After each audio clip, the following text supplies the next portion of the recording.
Hello friends, నేను శరణ్యాని. ఇవాళ 7 అడుగుల బంధం 80వ భాగం చదువుకుందాము. హాల్లో జరుగుతున్న ప్రతి దృశ్యాన్ని కూడా చూస్తున్నాడు కృష్ణవర్మ. ప్రతి మాటను వింటున్నాడు హెడ్ ఫోన్స్ ద్వారా. మోహన్ వర్మ ఫేస్ని స్పెషలైజేషన్ చూస్తున్నాడు. చాలా పకడ్బందీగా ఉన్నాడు బిడ్డ అని నవ్వుకుంటూ. అతని జేబులో ఏదో గ్రీన్ లైట్ వెలుగుతున్నట్లు గమనించాడు. మోహన్ వర్మ పక్కకు వెళ్ళాడు. సుచరితకు మెసేజ్ పెట్టాడు కృష్ణవర్మ. మోహన్ వర్మ వెళ్ళిన వైపు వెళ్ళి సైలెంట్గా ఒక పక్కకు ఉండి అతనికి తెలియకుండా గమనిస్తూ ఉన్నది. నేను పిలిచినప్పుడు వద్దు కానీ ఇప్పుడు పని లేదు, మధ్యలో ఫోన్ చేయకండి అంటూ వార్నింగ్ ఇచ్చాడు మోహన్ వర్మ. మోహన్ వర్మ వెనక్కి తిరగకుండానే సుచరిత సైలెంట్గా పక్క రూమ్లోకి చాటుగుండా వెళ్ళిపోయింది. సుచరిత విషయాన్ని మెసేజ్ ద్వారా కృష్ణవర్మకు పంపించింది. టిఫిన్ కార్యక్రమాలన్నీ పూర్తయ్యాయి. కృష్ణవర్మ ప్రతి విషయాన్ని శ్రావణికి షేర్ చేస్తున్నాడు. నేను వస్తాను అంటూ ఉన్న శ్రావణిని, వద్దులే బుజ్జి బంగారం, ఎందుకు లేనిపోనిది ఫైటింగ్ సీన్లో డ్యూయట్ బాగోదు, నాకు బాగోదు, రాకు ప్లీజ్, నువ్వు రాకే బాబు, వ్యవహారం బెడిసికొట్టే ప్రమాదం ఉంది అన్నాడు కృష్ణవర్మ. నాకు లైవ్ షో చూడాలనిపిస్తుంది అన్నది శ్రావణి. సరే, ఆ పెరట్ వైపు నుండి రా అంటూ చిన్న హింట్ ఇచ్చాడు కృష్ణవర్మ. ఓకే, కాలేజ్ డుమ్మా కొట్టేశాను నీకోసం నా ప్రియమైన కృష్ణ అంటూ చాలా ముద్దుగా నవ్వింది శ్రావణి. ఈ మధ్య నన్ను నిజంగా అల్లాడిస్తున్నావే అన్నాడు కృష్ణవర్మ నవ్వుతూ. శ్రావణితో ఫోన్లో మాట్లాడుతున్నా కూడా హాల్లో దృశ్యాలను జాగ్రత్తగా, అక్కడ విషయాలను కూడా జాగ్రత్తగా వింటూనే ఉన్నాడు. శ్రావణి బయలుదేరుతుంటే దుర్గమ్మ గారు వచ్చారు. ధరణి వాళ్ళ ఇంటికి నేను వస్తానన్న దుర్గమ్మ గారు. నేను కాలేజీకి వెళ్తున్నానన్నది శ్రావణి. మాటలన్నీ విన్నానే దొంగముఖం, చాలా రోజులయ్యింది. నా దొడ్డు కర్రకు పనిపడి వాళ్ళంతూ ఈ కర్రతో తేల్చేస్తాను.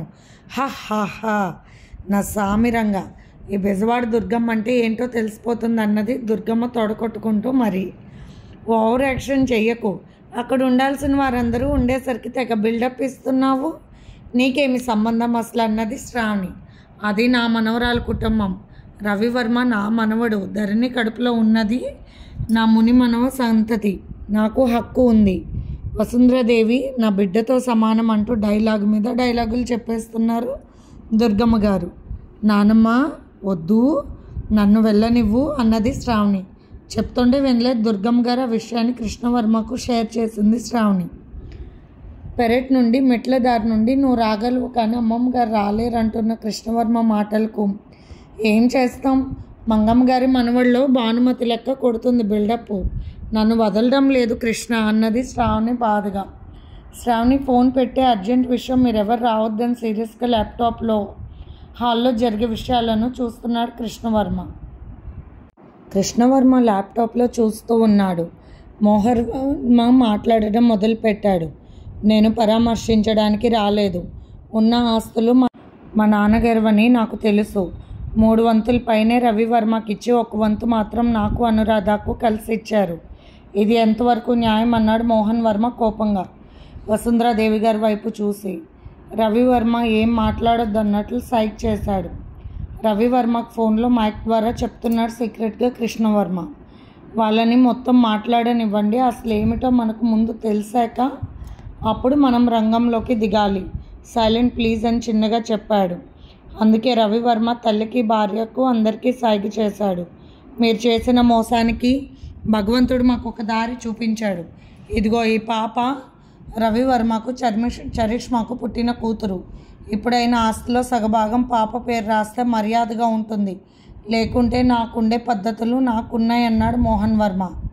సాధన వర్మ ఆశ్చర్యంగా చూస్తుంది మోహన్ వర్మ వైపు. చరిష్మా చూసి చూడనట్లు ధరణి వైపు చూసి తల వంచుకుంది. అక్కడున్న కాఫీ కప్పులు తీసుకుంటూ సుచరిత మోహన్ వర్మ ప్రవర్తనను గమనిస్తుంది. వసుంధరాదేవి గారు నవ్వుతూ, ఆస్తితో ఎవరికీ సంబంధం లేదు మోహన్ వర్మ, నిజానికి మీ నాన్నగారికి ఉన్న ఆస్తులు మొత్తం కూడా హరించకపోయినా తర్వాత నాతో పెళ్ళి జరిగింది. మీ నాన్నగారి పేరు మీద ఉన్న ఫ్యాక్టరీ కూడా మా నాన్నగారు కొన్నారు. అప్పుడు ఆ తర్వాత ఆ ఫ్యాక్టరీని ఎంతో అభివృద్ధిలోకి తెచ్చారు మా నాన్నగారు. అప్పట్లో ఏవో మూఢనమ్మకాలు అవి ఉండి కుజదోషమని నాకు పెళ్లి కుదరలేదు. అందుకే రెండో పెళ్లివాడైనా మీ నాన్నగారికి ఇచ్చి పెళ్లి చేశారు. నేను వచ్చేసరికి నువ్వు చిన్నపిల్లవాడివి. అనురాధ 6 సంవత్సరాల బిడ్డ. కొత్త పెళ్లి కూతురుగా నేనేనాడు ఏ కలలు కనలేదు ఈ ఇంట్లో. నేను సుఖపడింది ఏమీ లేదు అని ఖచ్చితంగా చెప్పగలనంటున్నా వసుంధరాదేవి గారి మాటలకు ఇక చాలు ఆపండి అనబోయాడు మోహన్ వర్మ. అమ్మను చెప్పనివ్వండి అంటూ చాలా పెద్దగా అన్నాడు కోపంగా రవివర్మ. ఎందుకంటే అప్పటి వరకు రవివర్మకు కూడా ఏమీ తెలియదు అసలు కదా. నీకు తెలిసినా తెలియకపోయినా అర్థం చేసుకున్నా చేసుకోకపోయినా నిజం చెప్పాల్సిన అవసరం నాకు ఉంది మోహన్. మీ నాన్నగారు బంధువుల దగ్గర కూడా అప్పులు చేశారు. అవన్నీ కూడా నేను మా నాన్నగారి సహాయంతో తీర్చేశాను. నాన్నగారి వల్ల పెద్ద పెద్ద వాళ్ళతో మాకు ముందు నుండి వ్యాపార సంబంధాలు ఉన్నాయి. అందువల్ల వ్యాపారాన్ని అంచెలు చెంచలుగా పెంచడానికి నేను ఎక్కువ కష్టపడ్డాను. పసివాడిగా నువ్వు ఏడుస్తుంటే ఎత్తుకుని లాలించేదాన్ని. అక్కకు మంచి చెడ్డ చెబుతూ పెంచుతూ ఉండేదాన్ని. మధ్య మధ్యలో నీ మేనమామ వస్తూ నీకు లేనిపోని మాటలు నేర్పేవాడు. అందువల్ల ఎంత త్యాగం చేసినా నేను మీకు తల్లి కాలేకపోయాను. మిమ్మల్ని పెంచుతూ 4 సంవత్సరాలు నాకు బిడ్డ పుట్టకుండా జాగ్రత్త పడ్డాను. అప్పటికి అప్పులు మొత్తం తీర్చేసి వ్యాపారాన్ని 2 చేశాను. నమ్మకమైన ఇంటి పని మనిషి సంపూర్ణ మిమ్మల్ని జాగ్రత్తగా చూసుకునేది. వ్యాపారం అభివృద్ధి చేయడంలో పెద్ద పెద్ద వ్యాపార సంస్థవేత్తల సహాయం ఉంది. ఆ తర్వాత రవివర్మ కడుపును పడ్డాడు. సెలవులకని మీ మేనమామ మీ ఇద్దరిని వాళ్ళ ఇంటికి తీసుకువెళ్ళి అడ్డమైన మాటలు నేర్పించారు. వచ్చిన తర్వాత నువ్వు చాలా వింతగా ప్రవర్తించేవాడివి. నిండుగా ఉన్న నన్ను పడేయాలని మెట్ల మీద నూనె కూడా పోసావు. చెడు సలహాల వల్ల అదృష్టం సంపూర్ణ వల్ల చూశాను. నిన్నెంతగా ప్రేమించి చూస్తున్నా కూడా నువ్వంతకంతకు నాకు దూరం అయిపోయావు. నేను నిండు గర్భిణిగా ఉన్నప్పుడే మీ నాన్నగారికి జబ్బు చేసింది. మంచంలోనే ఉన్నారు. ఆయనకు సేవ చేశాను. రవివర్మ 2వ సంవత్సరం అప్పుడు మరణించారు. ఆ తర్వాత నేను మీ మేనమామ వల్ల మీ అమ్మ తరఫు బంధువుల వల్ల చాలా ఇబ్బందులు పడ్డాను. ఎప్పటికప్పుడు వ్యాపారాలను పెంచుకుంటూ నన్ను నేను రక్షించుకుంటూ నీ ప్రవర్తనలో తేడాలు చూసుకుంటూ పిల్లల్ని జాగ్రత్తగా క్రమశిక్షణగా పెంచుకుంటూ నిరంతరం కష్టపడుతూనే ఉన్నాను. అవన్నీ వింటున్న రవివర్మ కళ్ళల్లో నీళ్ళు తిరిగాయి. సాధనావర్మ బాధగా చూసింది. చరిష్మకు ఆడదయ్యుండి ఇంత త్యాగం ఎలా చేయగలిగారు అన్నట్లు ఆశ్చర్యంగా చూస్తుంది. ధరణి గర్వంగా మా అత్తగారు అంతటి మనిషి అని నేను ఎప్పుడో ఊహించాను అన్నట్లు కళ్ళ నీళ్ళతో చూస్తూ ఉంది. హాల్లో మొత్తం కెమెరాలు ప్రతి విషయాన్ని రికార్డ్ చేయడం, అన్ని విషయాల పట్ల సుచరిత జాగ్రత్త తీసుకుంది. ఇన్ని పనుల మధ్య నా బిడ్డను నేను గుండెలకు హత్తుకుని ప్రేమగా పెంచుకోలేకపోయాను. చిన్నతనంలో వాడికి కూడా లేనిపోని మాటలు నూరిపోసావు. రవివర్మని కూడా నాకు కొన్నాళ్ళు దూరం చేశావు. అనురాధ తన దారి తనదే కానీ విడిగా ఏ విషయాల పట్ల ఆసక్తి లేని మనస్తత్వం. తప్పటడుగు వేయబోయిన అనురాధను జాగ్రత్తగా కాపాడి మంచి వ్యక్తి డాక్టర్ రాధాకృష్ణ గారికి ఇచ్చి పెళ్లి చేశాను. ఒక మంచి కుటుంబంలో పుట్టిన సాధనను నీ జీవిత భాగస్వామి అయ్యేలా నేనే చేశాను. నా ప్రమేయం లేకుండా నువ్వే ఇష్టపడి చేసుకున్నట్లు పరిస్థితులను కల్పించాను. అప్పటికైనా నువ్వు మంచి చెడ్డ తెలుసుకుంటావనుకున్నాను. నువ్వు తెలుసుకోలేదు. మీకు వ్యాపారం పెట్టినప్పుడే ఇక్కడ కూడా మరొక వ్యాపారం పెట్టాను. అది ఎంతో డెవలప్ చేశాను నేను విజయవాడలో. బెంగళూరు లాంటి మహానగరంలో అంతకు 4 రెట్లు పెంచాల్సింది పోయి నీ సమర్థతను నువ్వు చైతన్యపరచుకోకుండా అనవసరమైన దారుల వైపు నడిచావు. మన చుట్టూ ఉండే గొప్ప గొప్ప వారిని మనం ఫ్రెండ్స్గా ఎంచుకునే విధానంలోనే జీవితంలో మలుపులు ఉంటాయి. అటువంటి మంచి స్నేహితుల రక్షణలో నేను ఇంతగా ఎదిగాను. చెడు స్నేహాల వల్ల నువ్వు అలా ఉన్న ఆస్తులు పోగొడుతూ ఉన్నావు. ఆయాచితంగా ఒకరి ఆస్తులు దొంగిలించాలన్న స్వార్థ గుణాలు పెంచుకున్నావు. తప్పు నువ్వు చేసేవరిని అంటున్నావు మోహన్? నిన్నెంతో ప్రేమగా నా బిడ్డలా చూడడం నా తప్ప? నా ఆస్తులలో 1 వంతు పైనే మీకు పంచి మిమ్మల్ని మంచి దారిలో పెట్టాలనుకోవడం తప్ప? ఒక వయసు వచ్చిన తర్వాత తల్లిదండ్రుల మీద కూడా ఆధారపడకూడదు బిడ్డ. ఇచ్చిన ఆస్తులు భద్రంగా పక్కన పెట్టి మన సమర్థత ఎంతవరకు ఉంటుందో అది కూడా మనం తెలుసుకుని కష్టపడి పనిచేసి తద్వారా లాభాలు సంపాదించాలనుకోవాలి. అంతేకాని దొంగదారిలో ఏవేవో ప్రయత్నాలు చేయటం అవన్నీ మంచి విషయాలేనా? ఎప్పటికప్పుడు మంచి నేర్పుతూ పెంచాను. నువ్వెప్పుడూ మంచి మాటలు వినలేదు అంటున్న వసుంధరాదేవి గారి వైపు చూసి, హరికథలు వింటే చాలా చెప్తారు, తల్లి తర్వాత తల్లివి అని ఊరుకున్నాను అంటున్న మోహన్ వర్మ వైపు కోపంగా చూసి పైకి లేవబోయాడు రవివర్మ. నో, అసలు కథ ముందుంది, ఉండండి అన్నయ్య, తొందరపడకండి అంటూ కృష్ణవర్మ చెప్పిన మాటలు విని కూర్చుండిపోయాడు. ఏ పెద్ద పోటుగాడులా లేచావు? ఏం చేస్తావురా? నీ బిడ్డ అని నువ్వు ఒప్పుకోలేదు, కానీ మొన్న చరిష్మా చేసిన పని ఎవరి ద్వారా చేసింది అనుకుంటున్నావు? నా ద్వారానే చేసింది పిచ్చివాడ. ఇప్పుడు నేను బిచ్చం వేస్తేనే మీకు ఆస్తి మిగులుతుంది. అన్నిటి మీద ధరణి సంతకాలు పెట్టింది. మ్యాటర్ ఏంటో తెలుసా? రవివర్మకు చరిష్మాకు పెళ్ళికి ముందే సంబంధం ఉంది, బిడ్డ కూడా ఉంది. గొప్ప వంశంలో పుట్టిన నాకు అతనితో సంబంధం లేదని, అతని తప్పులు భరించాల్సిన అవసరం నాకు లేదు. నాకు నేనుగా ఇంటి నుండి తప్పుకుంటాను.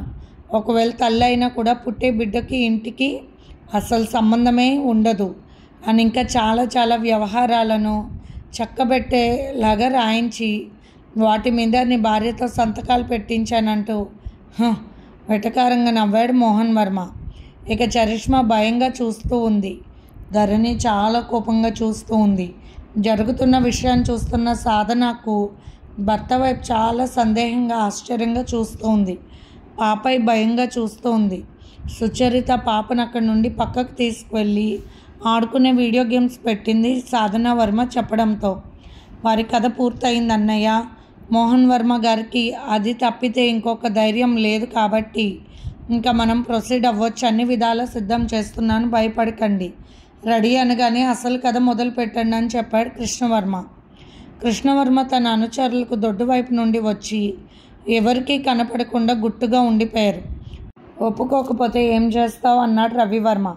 ఒప్పుకోకపోతే చేస్తావు, ఊరికే ఎలా వస్తాం, పిచ్చివాడినా ఏమిటి అంటున్న మోహన్ వర్మ మాటలు విన్న కృష్ణవర్మ ఇంకా రెచ్చగొట్టన్నా అన్నాడు. నీ మనుషులు వస్తే మమ్మల్ని ఏం చేస్తారన్నాడు రవివర్మ. ఇదంతా ఎందుకు గొడవలు, మీరు తెచ్చిన కాగితాలు చూపించండి అన్నారు వసుంధరాదేవి గారు.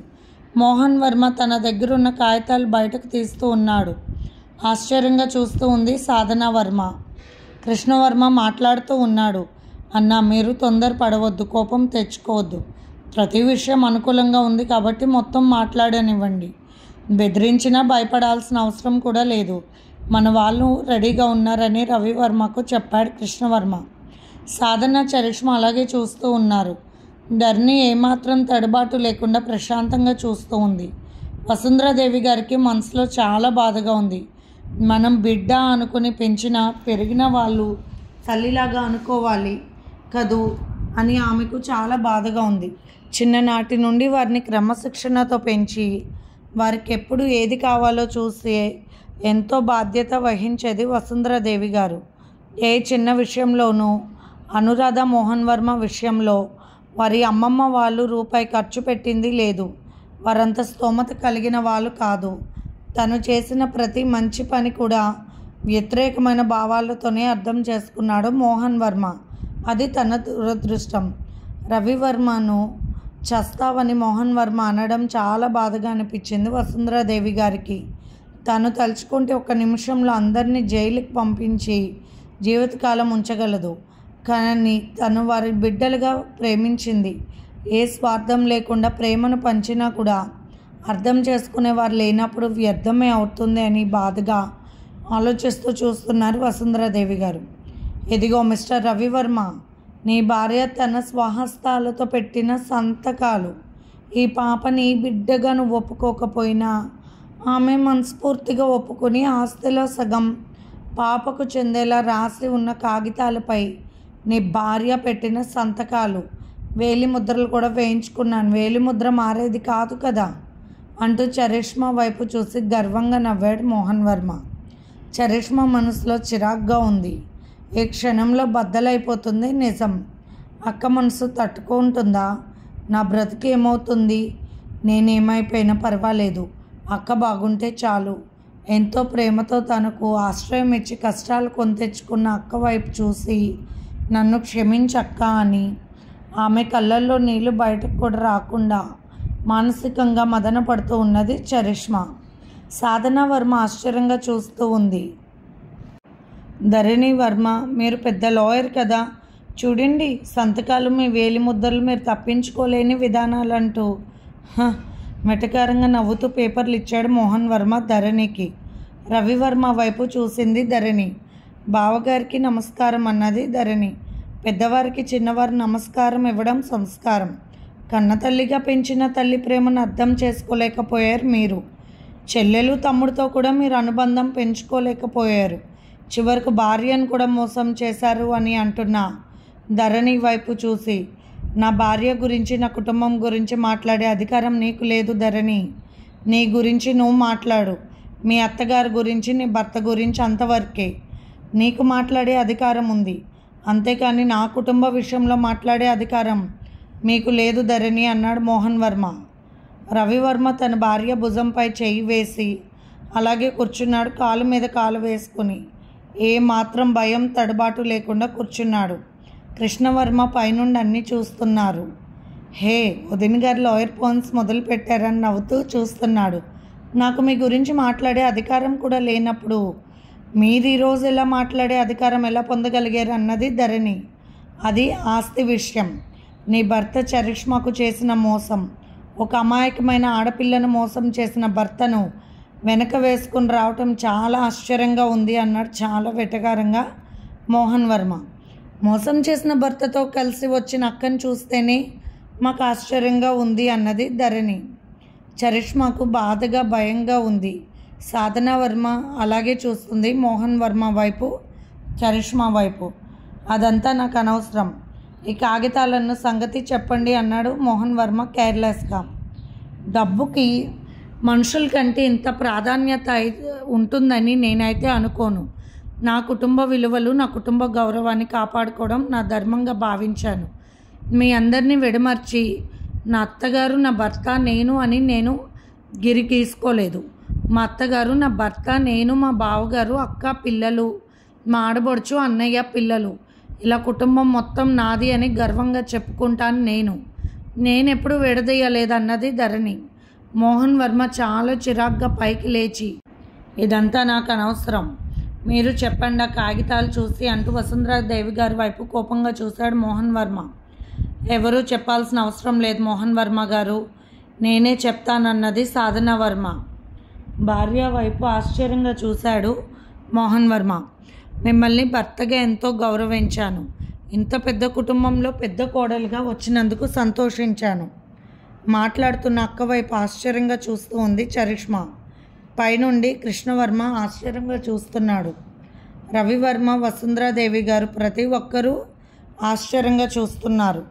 ధరణి నవ్వుతూ తోడికోడల వైపు చూస్తూ ఉంది. ధరణి సాధనా వర్మతో మొత్తం మాట్లాడింది ముందే. రవివర్మ, కృష్ణవర్మ వెళ్ళి చరిష్మా వాళ్ళను పట్టుకున్నప్పుడు జరిగిన సంగతులు మొత్తం రికార్డ్ మొత్తం సాధనా వర్మకు పంపించింది ధరణి. అవి పంపించక ముందు మీరు మనసుతో స్థిమితపరుచుకొని చూడండి, వినండి అక్క, మీరే నిర్ణయం తీసుకోండి అని మరీ చెప్పి పంపించింది. అన్నీ చూసిన తర్వాత మొత్తం అర్థమైన తర్వాత సాధనా వర్మ ధరణికి ఫోన్ చేసింది. ధరణి, క్షమించు నన్ను. నా భర్తకి ఏ శిక్ష విధించినా నేను కాదనను. నా తండ్రి ఎంతో బాధ్యతగా నా చెల్లి బాధ్యత నాకు అప్పగించారు. అది నన్ను సరిగ్గా నిర్వర్తించలేకపోయాను. గుడ్డి ప్రేమతో పై నాటకాలు, పై అందాలు చూసి మోసపోయాను ధరణి. నీలాంటి ఉత్తమరాలు నా తోడికోళ్ళైనందుకు నాకు గర్వంగా ఉంది అని చెప్పి తన మనసులో అభిప్రాయాన్ని చక్కగా పంచుకుంది సాధనా వర్మ. ఏం మాట్లాడుతున్నావు సాధన? వీళ్ళంతా మోసపూరితమైన వాళ్ళు. నా తండ్రి ఆస్తిని ఏదో భిక్ష వేసినట్లు పంచింది మనకు ఈ మహాతల్లి. ఈ రవివర్మ నీ చెల్లెల జీవితాన్ని నాశనం చేశాడు అంటున్నా మోహన్ వర్మ మాటకు దయచేసి మీరు మాట్లాడకండి. ఉన్న గౌరవం తీసుకోకండి. నాకు అన్ని విషయాలు తెలుసు. మా మరిది గారు ఎంతో ఉన్నతమైన వారు నాకు తెలుసు. మా అత్తగారి గురించి నాకు తెలుసు. నాన్నగారు చెబుతూ ఉండేవారు, ఆస్తులు మొత్తం కూడా వారి పుట్టింటి తరపువని. ఈ రోజుల్లో మీ అత్తగారు లాంటి దేవత ఎక్కడా ఉండదు. సవతి పిల్లలకి ఆస్తులు పంచాలి, వ్యాపారాలు పెట్టించి ఇంతటి వారిని ఎవరు చెయ్యరు. మోహన్ వర్మ గారి తండ్రి గారు తాతగారు చేసిన అప్పుల వల్ల వారి ఆస్తి మొత్తం హరించుకుపోయింది ముందే. మీ అత్తగారు చనిపోయాక వసుంధరాదేవి గారి సంబంధాన్ని కుదిర్చేందుకు ఎన్నో అవస్థలు పడ్డారా కుటుంబీకులు. మీ అత్తగారిని ఇంటి దేవతగా కొలుచుకోవచ్చు తల్లి అనేవారు. నా తండ్రి మాట అంటే మాటే, అబద్ధం మాట్లాడడం కానీ ఇతరులను అనుచితంగా నిందించడం కానీ చెయ్యని వ్యక్తి చెప్పిన మాటలవి. నా మీద ప్రేమ నటిస్తూ నా చెల్లెల జీవితాన్ని నాశనం చేసిన మీరు గొప్పవారా? ఈ పాపకు తండ్రి మీరు, ఆ సంగతి మీకు తెలుసు. అనుక్షణం చరిష్మా జీవితంతో ఎలా ఆడుకున్నారో కూడా తెలుసుకున్నాను. ఇది ఫ్రెండ్స్ ఇవాల్టి ఎపిసోడ్. రేపు ఇంకొక ఎపిసోడ్తో మీ ముందుకు వస్తాను. ఉంటాను.